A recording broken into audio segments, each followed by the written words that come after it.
Assalamualaikum warahmatullahi wabarakatuh. Perkenalkan, nama saya Denti Sri Astuti dari kelas Karawitan 2A dengan NIM 241231006. Nah, pada kesempatan hari ini saya akan mempresentasikan tugas UAS Kebudayaan Sunda, yaitu dengan judul Kesenian Gondang Sunda. Oke, kita lanjut ke pendahuluan. Kesenian Gondang Sunda adalah kesenian musik tradisional dari Jawa Barat yang menunjukkan permainan alat musik tabu seperti kendang, suling, kecapi, dan juga goong.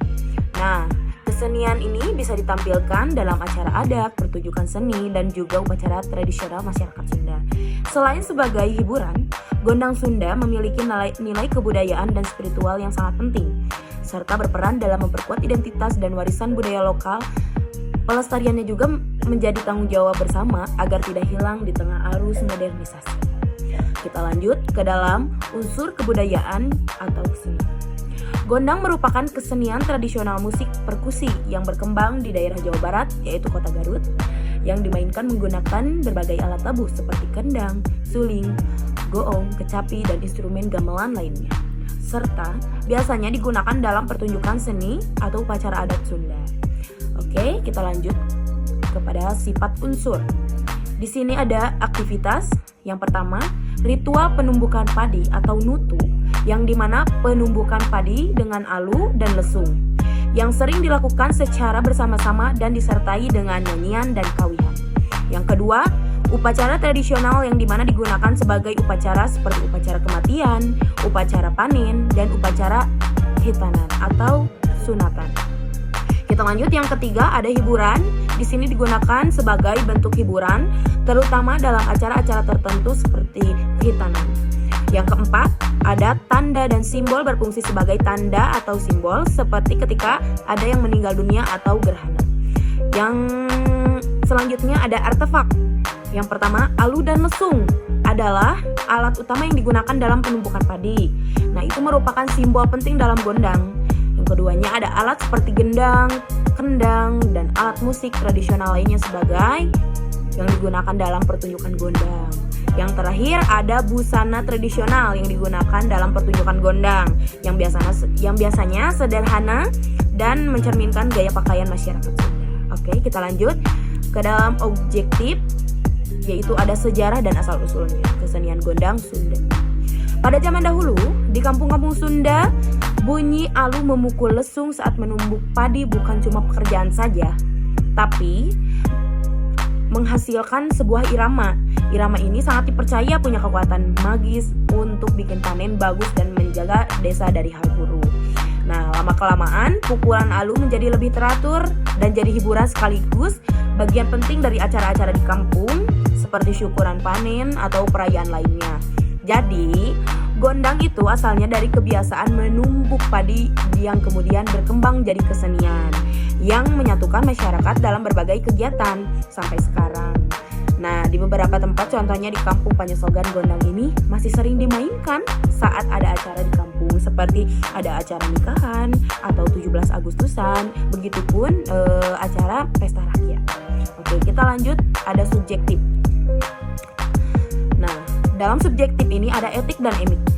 Untuk etik, menganalisis gondang buhun dari sudut pandang luar menggunakan konsep studi budaya, etnomusikologi, dan antropologi untuk deskripsi objektif, perbandingan lintas budaya, analisis struktur dan fungsi, interpretasi, serta isu pelestariannya. Nah, untuk emiknya, memahami gondang buhun dari sudut pandang masyarakat termasuk makna simbolis, fungsi sosial budaya seperti pengiring ritual, perekat sosial, pewaris tradisi, pengetahuan tradisional, dan nilai estetika lokal mereka. Oke, kita lanjut ke dalam wujud unsur budaya, yaitu ada tangible dan intangible. Apa itu tangible? Yaitu nyata. Untuk intangible, nyata. Nah, untuk kenyataannya berpusat pada alat musik lesung dan alu, serta elemen-elemen visual dan material lain yang menyertai pertunjukannya. Sedangkan intangible-nya seperti melodi, ritme, teknik, makna, fungsi sosial, pengetahuan tradisional, nilai estetika, ekspresi budaya, interaksi sosial, dan aspek spiritual yang menyertainya. Nah, ini adalah elemen-elemen tak berwujud yang membentuk esensi dan keberlangsungan kesenian Gondang Sunda. Oke, kita langsung lanjut ke fungsi sosial dan budaya. Kesenian ini, fungsi sosialnya yaitu ada 4. Yang pertama, media hiburan masyarakat seperti Gondang Sunda yang menyatukan masyarakat. Yang kedua, penguat identitas komunikasi, yaitu mempererat rasa kebersamaan dan solidaritas dalam masyarakat. Yang ketiga, media komunikasi tradisional seperti menyampaikan pesan moral dan sosial. Nah, yang terakhir, ada pendukung upacara adat, yaitu dimainkan dalam acara pernikahan, khitanan, syukuran, dan ritual lainnya. Oke, kita lanjut. Ada fungsi budaya, yaitu sama ada 4. Yang pertama, pelestarian tradisi yang diamankan yang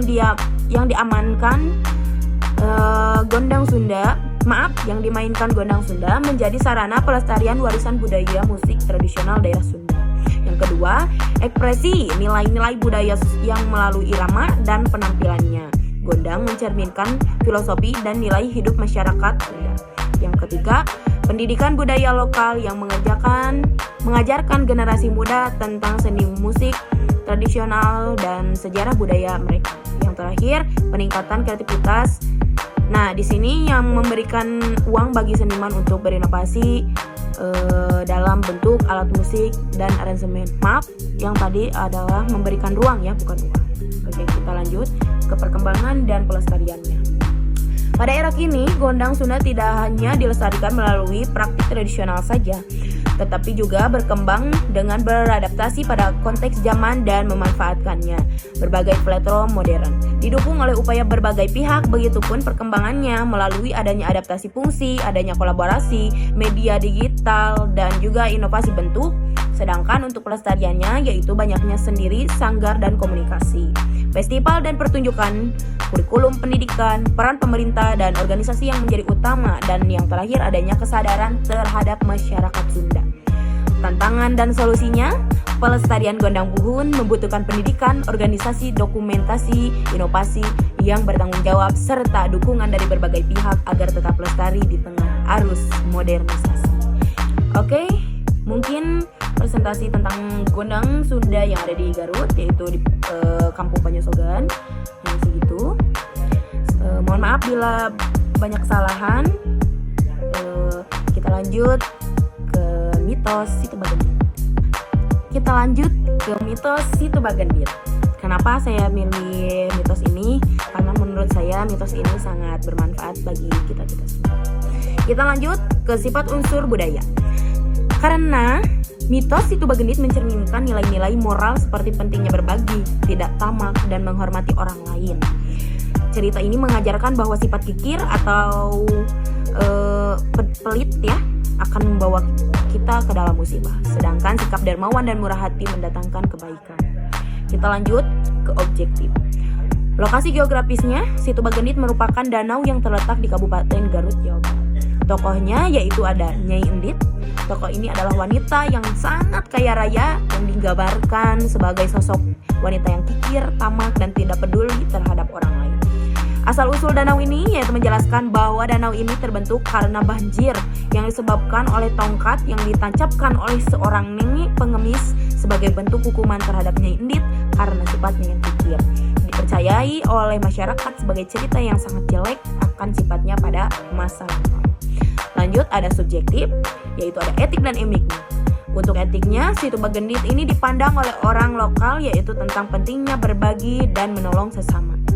Untuk emiknya, cerita ini mungkin bagi masyarakat Garut memiliki makna yang lebih penting dalam terkait dengan sejarah lokal, kepercayaan, atau bahkan sebagai pengingat akan bahayanya alam. Kita lanjut, ada wujud unsur budaya yaitu tangible dan intangible.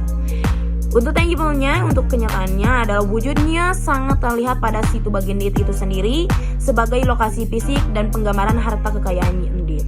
Untuk intangible-nya, yaitu wujud di sini lebih dominan meliputi nilai moral tentang akibat keserakahan, kepercayaan pada kekuatan supranatural, cerminan adat istiadat, dan narasi cerita rakyat itu sendiri yang diwariskan secara lisan.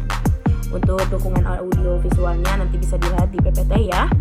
Nah, kesimpulan di sini untuk Situ Bagendit yaitu Legenda Situ Bagendit merupakan salah satu cerita legenda masyarakat dari Jawa Barat. Legenda ini berisi pesan bahwa sifat kikir, pelit, dan tamak adalah sifat buruk yang akan membawa musibah. Oleh karena itu, untuk kalian semua, berbagilah terhadap sesama, maupun kaya maupun miskin. Ya, mungkin presentasi saya Denti Sri Astuti hanya segitu. Mohon maaf bila presentasi saya masih banyak kekurangan atau banyak kesalahan dalam pengucapan katanya, mohon dimaafkan. Terima kasih untuk kalian semua. Semoga apa yang Denti presentasikan mudah dipahami dan bermanfaat untuk kalian semua. Oke, wassalamualaikum warahmatullahi wabarakatuh.